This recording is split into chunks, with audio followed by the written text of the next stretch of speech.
इतने दिनों के इंतजार के बाद आखिर वह दिन आ ही गया जब संजू की शादी हुई। शादी के बाद संजू जब नई नवेली दुल्हन को लेकर घर पहुंचा तो चारों ओर खुशी और उल्लास का माहौल था। हर कोई दुल्हन का चाँद सा मुखड़ा देखने के लिए उत्सुक था। बच्चे तो अभी से दुल्हन से बातें करने के लिए बेचैन हुए जा रहे थे। संजू भी उतावला था। जयमाल के समय उसने दुल्हन की एक झलक देखी थी, परंतु उस समय इतनी निगाहें उन दोनों पर टिकी हुई थी कि वह चाहकर भी उसे भरपूर नज़रों से नहीं देख सका। इसके बाद शादी की रस्में तेजी से निपटाई जाने लगी और फिर घूंघट में छुपाकर दुल्हन की विदाई कर दी गई। रात को संजीव हसीन सपनों में खोया हुआ कमरे में दाखिल हुआ। पूरा कमरा रंग बिरंगे फूलों से सजा हुआ था तथा परफ्यूम की मादक गंध चारों तरफ फैली हुई थी। पूरा शबनमी माहौल दो जवान दिलों के एक साथ धड़कने का गवाह बनने वाला था। संजीव धीरे धीरे पलंग की ओर बढ़ा। वहां पहुंचकर जब उसने दुल्हन के चेहरे को देखा तो उसका दिल जोर जोर से धड़कने लगा। पलंग पर साक्षात सौंदर्य की देवी बैठी हुई थी। कुछ देर तक तो संजीव अपलक उसे निहारता रहा। फिर जेब से हीरे की अंगूठी निकाली। अपनी पत्नी के लिए यह उसका प्रथम स्नेहोपहार था। लेकिन यह क्या, उसने जैसे ही अंगूठी उसे पहनाने की कोशिश की, दुल्हन ने अपने हाथ खींच लिए। संजीव ने सोचा कि शायद वह शर्मा रही है, इसलिए ऐसा कर रही है। उसने उसके हाथों पर अपना हाथ रखा, परंतु संजीव को इस बार भी प्रतिरोध का सामना करना पड़ा। संजीव ने एक बार फिर उसके नज़दीक जाने की चेष्टा की। इस बार दुल्हन ने उसे धक्का दे दिया और वह पलंग से नीचे गिर गया। संजीव हैरान था कि सुहाग रात को एक पत्नी अपने पति से ऐसा बर्ताव कैसे कर सकती है। उसने उठकर प्रश्न किया, हर्षिता, यह क्या हो गया है तुम्हें? क्या तुम नहीं जानती कि मैं तुम्हारा पति हूँ? हाँ, आपका और मेरा विवाह हो चुका है और इस नाते हम पति पत्नी हैं, परंतु यह विवाह केवल एक समझौता है।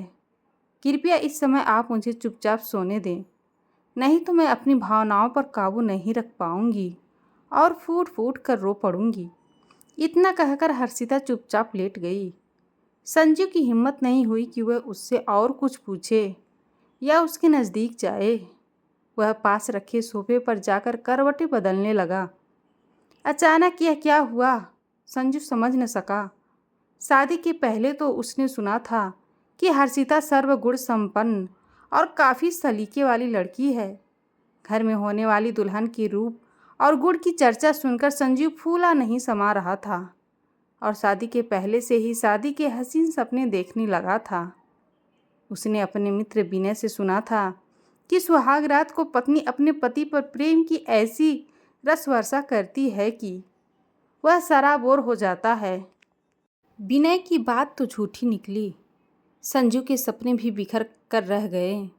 हर्षिता का प्रथम रात्रि का व्यवहार आश्चर्यजनक था। संजीव के मन में रह रहकर सवाल उठ रहे थे, क्या मैं हर्षिता को पसंद नहीं हूँ? क्या वह किसी और को चाहती है?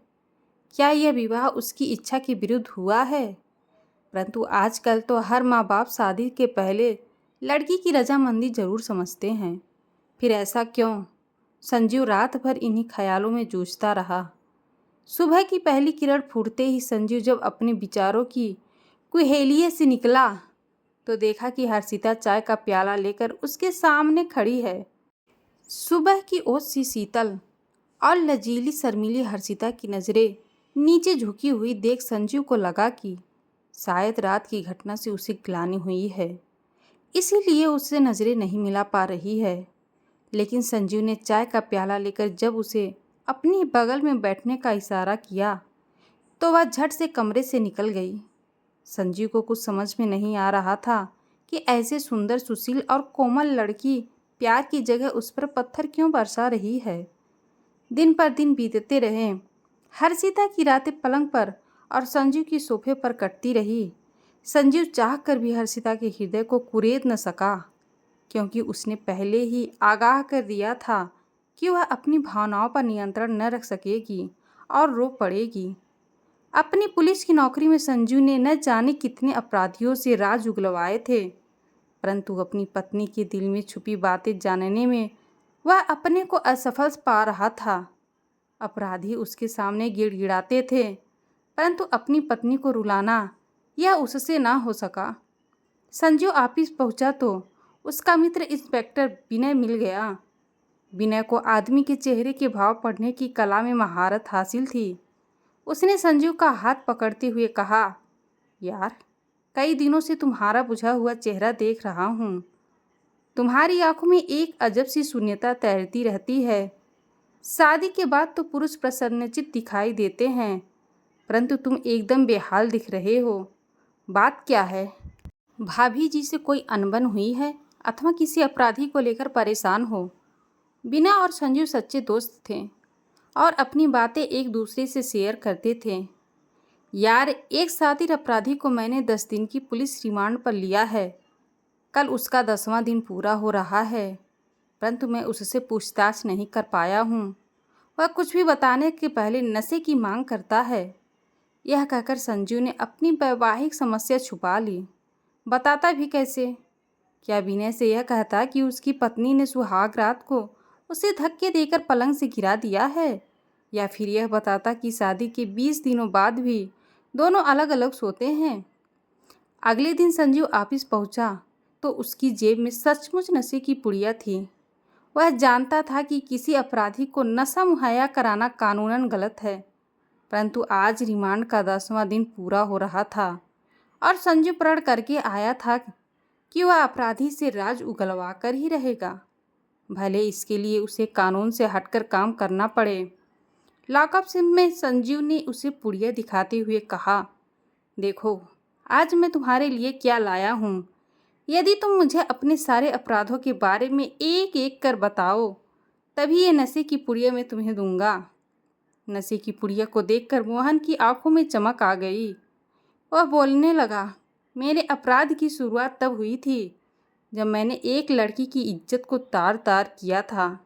इसके बाद मैं अपराध की दुनिया में चला गया। हेडमास्टर सुधाकर पांडे की हत्या मैंने ही की थी और बैंक की शाखा से 56 लाख की डकैती भी मैंने ही डाली थी। वह अपने आपराधिक जीवन की परतें खोलता चला गया। संजीव ने पूछा, जिस लड़की की इज्जत को तुमने दागदार किया था वह कौन थी? वह मेरी दूर की ममेरी बहन थी, लेकिन मुझे अपने सगे भाई जैसा मानती थी। 8 बजे शाम को जब मैं उसके घर गया तो वह एकदम अकेली थी। वह मेरे लिए किचन में कॉफ़ी बनाने गई कि मैंने उसे पीछे से पकड़ लिया। वह भैया भैया चिल्लाती रही, परंतु मैंने उसकी एक न सुनी। संजू ने पूछा, क्या नाम था उसका और वह कहाँ रहती थी? उसका नाम हर्षिता था और वह मॉडल टाउन में रहती थी। वह तेजिंदर जी की बेटी थी। अपराधी ने कहा। संजू के दिमाग में जोर का धमाका हुआ। हर्षिता तो उसकी पत्नी का नाम है। क्या इसलिए हर्षिता? संजू तेजी से लॉकअप रूम से निकल गया और घर की ओर चल पड़ा। अपने कमरे में पहुंचकर संजू ने हर्षिता से प्रश्न किया, हर्षिता, क्या तुम मोहन को जानती हो? प्रश्न सुनकर हर्षिता सूखे पत्ते की तरह कांपने लगी और चिल्ला उठी, नहीं, मैं किसी मोहन को नहीं जानती। मैं किसी को नहीं जानती। तुम चले जाओ यहाँ से। लेकिन संजू ने उसे जोर से पकड़ लिया और बोला, नहीं हर्षिता, आज मैं अपने और तुम्हारे बीच से मोहन को ख़त्म करके ही रहूँगा। आज मैं तुम्हारी एक न सुनूंगा। संजू की बाहों का बंधन और मजबूत होता जा रहा था। कुछ देर तक तो हर्षिता छटपटाती रही और उसके मजबूत बंधन से निकलने का प्रयास करती रही, पर धीरे धीरे शांत पड़ गई। इसके बाद उसने भी संजू को अपनी बाहों में ले लिया। संजीव ने धीरे से एक चुंबन उसके गालों पर जड़ दिया। प्रेम की मादक गंध से पूरा कमरा महक उठा और उन दोनों की बीच की दूरियां खत्म हो गई। संजू ने कहा कि यह सब मुझे पहले क्यों नहीं बताया? हर्षिता बोली, मैं डरती थी कहीं तुम मुझे। हर्षिता, तुमने कितना सहा है, लेकिन अब नहीं। तुम्हें कुछ सहना होगा। मैं तुम्हें हमेशा प्यार करूँगा। धन्यवाद।